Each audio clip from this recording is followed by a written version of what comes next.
ಅಕ್ಷರಗಳು.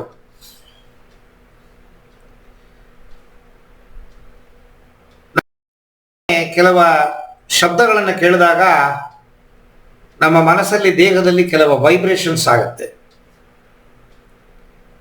ಶಂಖನಾದ ಇರ್ಬೋದು, ನಾದಸ್ವರ ಇರ್ಬೋದು, ಕ್ಲಾರ್ನೆಟ್ ಇರ್ಬೋದು, ಮೃದಂಗ ಇರ್ಬೋದು, ದೇವಸ್ಥಾನದ ಗಂಟೆ ಇರ್ಬೋದು. ಆ ಶಬ್ದ ನಮ್ಮ ದೇಹದಲ್ಲಿ ಕೆಲವು ಪರಿಣಾಮಗಳನ್ನು ಬೀರುತ್ತೆ. ಅದು ಏನು ಶಬ್ದ ಬೇಕಾದರೂ ಇರಲಿ, ಶಬ್ದಕ್ಕೂ ನಮ್ಮ ದೇಹಕ್ಕೂ ತುಂಬ ಅಫಿನಿಟಿ. 108 ಚಕ್ರಗಳು, 108 ಗ್ರಂಥಿಗಳು, 108 ಶಕ್ತಿ ಕೇಂದ್ರಗಳು. ಈ ಶಕ್ತಿ ಕೇಂದ್ರಗಳು clockwise anticlockwise ತಿರುಗ್ತಿರುತ್ತೆ. ನಮ್ಮ ಮನಸ್ಸಿನ ಭಾವನೆಗಳು ನಕಾರಾತ್ಮಕವಾಗಿದ್ದರೆ ಆಂಟಿ ಕ್ಲಾಕ್ ವೈಸ್ ತಿರುಗುತ್ತೆ ಚಕ್ರ, ಸಕಾರಾತ್ಮಕವಾಗಿದ್ದರೆ ಪಾಸಿಟಿವ್ ಆಗಿ ತಿರುಗುತ್ತೆ. ಮನಸ್ಸು ಯಾವ ಥರದ ಭಾವನೆಗಳಿಲ್ಲದೆ ಇದ್ದಾಗ ಚಕ್ರಗಳು ಸ್ಟ್ಯಾಂಡ್ ಸ್ಟಿಲ್ ತಿರುಗೋದಿಲ್ಲ. ಸೊ ಚಕ್ರಕ್ಕೂ ಮನಸ್ಸಿಗೂ ಸಂಬಂಧ ಇದೆ. ಇಲ್ಲಿ ಭಾವನೆಗಳು ಪರಿವರ್ತನೆ ಆಗಬೇಕಾಗಿರೋ ಜಾಗ ಯಾವುದು ಅಂದ್ರೆ ಮನಸ್ಸು. ಮನಸ್ಸು ಪರಿವರ್ತನೆ ಆದರೆ ಚಕ್ರ ಪರಿವರ್ತನೆ ಆಗುತ್ತೆ, ಚಕ್ರ ಪರಿವರ್ತನೆ ಆದರೆ ಮನಸ್ಸು ಪರಿವರ್ತನೆ ಆಗುತ್ತೆ. ಮನಸ್ಸನ್ನು ಸ್ವಚ್ಛಗೊಳಿಸಬೇಕು. ಮನಸ್ಸು ಅಂತ ಅನ್ನೋದು ಕಾನ್ಷಿಯಸ್. ಕಾನ್ಷಿಯಸ್ ಅಂದ್ರೆ ಏನು? ಪ್ರಜ್ಞೆ.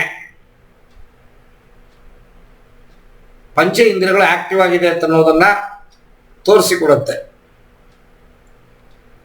ಮತ್ತೆ ನಿಮ್ಮ ಸಂಸ್ಕಾರಗಳು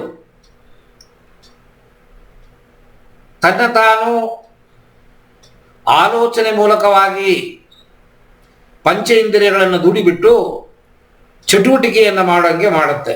ಇದು ಮನಸ್ಸಿನ ಕೆಲಸ, ಕಾನ್ಷಿಯಸ್. ಈ ಕಾನ್ಷಿಯಸ್ ತಪ್ಪಾಗಿ ಕೆಲಸ ಮಾಡೋದ್ರಿಂದ ನಿಮ್ಮ ಪೀನಿಯಲ್ ಗ್ರಂಥಿ ಆಕ್ಟಿವೇಶನ್ ಆಗೋದಿಲ್ಲ.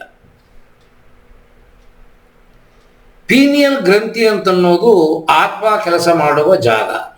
ಆತ್ಮ ಅಂತನ್ನೋದು ಪವಿತ್ರ.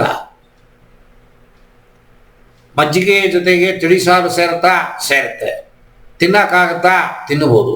ರುಚಿ ಇದೆಯಾ? ಅದು ಸಾರು ರುಚಿಯೂ ಇಲ್ಲ, ಮಜ್ಜಿಗೆ ರುಚಿಯೂ ಇಲ್ಲ, ಸೇರುತ್ತೆ. ಕೆಲವರು ನೋಡಿದ್ದೀನಿ ನಾನು, ಹುಳಿಗೆ ಮಜ್ಜಿಗೆ ಹಾಕೋತಾರೆ, ಕೂಟಿಗೆ ಮಜ್ಜಿಗೆ ಹಾಕೋತಾರೆ, ಮಜ್ಜಿಗೆ ಇಲ್ಲದೆ ಊಟ ಇಲ್ಲ. ಅಂಥದ್ದವ್ರಿಗೆ ಸೇರುತ್ತೆ, ಭಗವಂತನಿಗೆ ಸೇರೋದಿಲ್ಲ. ಭಗವಂತನ್ನೇ ಸೇರಿಸ್ತಾನ. ಅಂದರೆ ನಮ್ಮ ಒಳಗೆ ಭಗವಂತ ಇದ್ದಾನ, ನಾವು ಭಗವಂತನ ಇಲ್ಲ. ಯಾಕೆ? ಕಲ್ಮಶ. ಬರೀ ಕಾಮ, ಕ್ರೋಧ, ಲೋಭ, ಮೋಹ, ಮದ, ವಾತ್ಸರ್ಯ ಎಲ್ಲ ತುಂಬಿಕೊಂಡು ಜನ್ಮಾಂತರದಲ್ಲಿ ಮಾಡಿದ ಪಾಪಕರ್ಮಗಳನ್ನೆಲ್ಲ ಹೊತ್ಕೊಂಡು ನನ್ನೂ ಹಾಳು ಮಾಡಿಕೊಂಡು ಜೊತೆಗಿರೋರನ್ನು ಹಾಳು ಮಾಡ್ತಾ ಇದೆ ಈ ಮನಸ್ಸು. ಇವುಗಳೆಲ್ಲ ಸ್ಟ್ಯಾಂಡ್ ಸ್ಟಿಲ್ ಆಗಬೇಕು. ಸಕಾರಾತ್ಮಕ ವಿಚಾರಗಳು ಕಾನ್ಷಿಯಸ್ ಅಲ್ಲಿ ಇರಬಾರದು. ಅವುಗಳನ್ನು ನ್ಯೂಟ್ರಲೈಸ್ ಮಾಡಬೇಕು ಅಂತಂದ್ರೆ ಒಂದೇ ಒಂದರಿಂದ ಸಾಧ್ಯ, ಪ್ರಾಣಾಯಾಮ.